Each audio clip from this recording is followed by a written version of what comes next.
Thank you. Hello, I'm Gail, and this is Kurt, and we're from BankersLab. Now, we've all seen great advancements over the past few years in banking analytics and technologies, but innovation in human capital falls short. As evident by the worldwide credit crisis, human knowledge and interaction is still key to managing portfolios, but dollars to keep bankers prepared for economic shifts have not been invested wisely. BankersLab wants to raise the bar of expertise, putting technology in the hands of banking professionals who want to improve their skill sets in a profound way. We've seen in the past that the most effective way to train bankers was to place them in what is essentially a flight simulator, allowing them to test drive their knowledge and learn to navigate stormy conditions. We've built the solution using simulation gaming techniques. Today, we're announcing the launch of CreditLab, a simulation gaming product aimed at training credit risk professionals. Kurt, why don't you show them how the product works? All right, so based on earlier presentations today, I would say now for something completely different.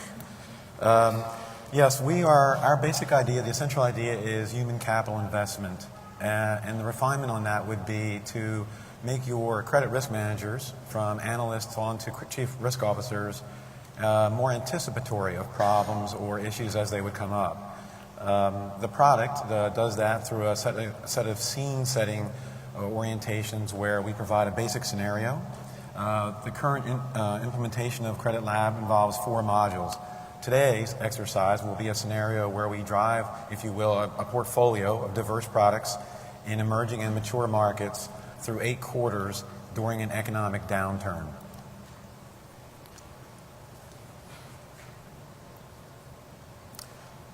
Here you see an initial underwriting screen, and this is in the emerging markets. And emerging essentially will mean a developing economy where profitability is definitely an attraction.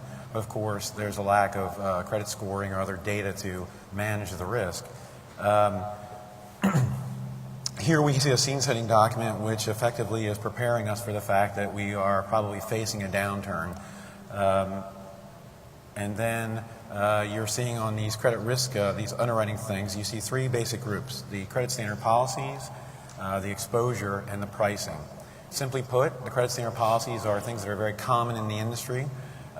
These would be winnowing gateways that would reduce the applicant pool as you move through from a more to a less risky idea. Pricing on interest rates would mean your competition based on market averages, and exposure would reflect either the values of the asset at hand, for instance LTV with a mortgage, or months income multiples based on the outstanding balances. In the mature functions, what we see there is we see less of an opportunity of profitability, but of course we have much better data. Application scores that we would come up with in our own organization, credit scores that we would pay for them, Experian, TransUnion, Fair Isaac, things like that. And these are given to the users on a basis of a forecast to help them make their decisions.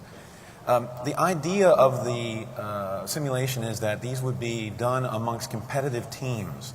So a metric will be chosen for success, net income, collection, credit loss, something like that. And these would be played out and across a number of trial runs. We're going through a trial run right now. These trial runs would allow the users to simulate the expected data that they will see in the final run. They will have no control of the unexpected results that they will see in the final run, although they'll have hints for that. So this is their opportunity to simulate those potential things. In this case, we're looking at unemployment.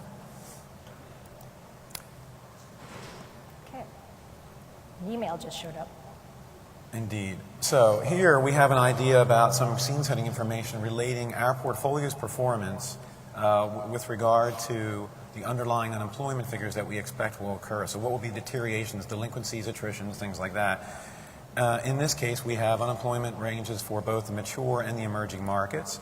This is a control. This is not an output. This is for them to set the values to do as a simulation. That's an intriguing unemployment range, I think we can all agree. And now, every 2 quarters, there'll be a chance to review the results of the simulation. So you would look against your graph type, credit loss, return on asset, and then against each constituent product. Collectors. This is a key graph in any case because the real foundation of this module would be managing your portfolio against losses, but also managing your collection cost. To point, if you have a lot more collectors than you need, you have a high cost. If you have too few, you tend to lose your best borrowers, which is quite damaging. Here's delinquency. Delinquency is key because how do you figure out how many collectors you need? Well, we're covering here in a few minutes what would take 8 to 10 hours in a session in a day, typically. So it's rather compressed. Okay, now we'll go to quarter 4.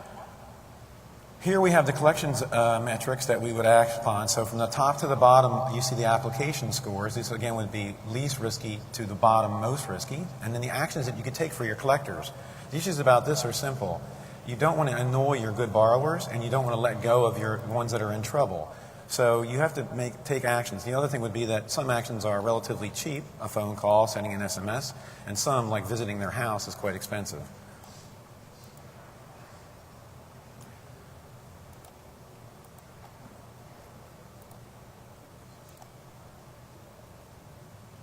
So now you see that we probably could have done a bit better with our collectors in the case of an overall setting, and you will see Delinquency, unsecured. Yeah, so you see the delinquency runs against the different products. At this point, what I want to say is you'll have to see the rest of the story by coming by the booth, but it's a similar loop, and I'll explain the interactions at that point. Again, the essential idea is human capital investment and making your credit risk people anticipate trouble, not react to it. Thank you. Thank you.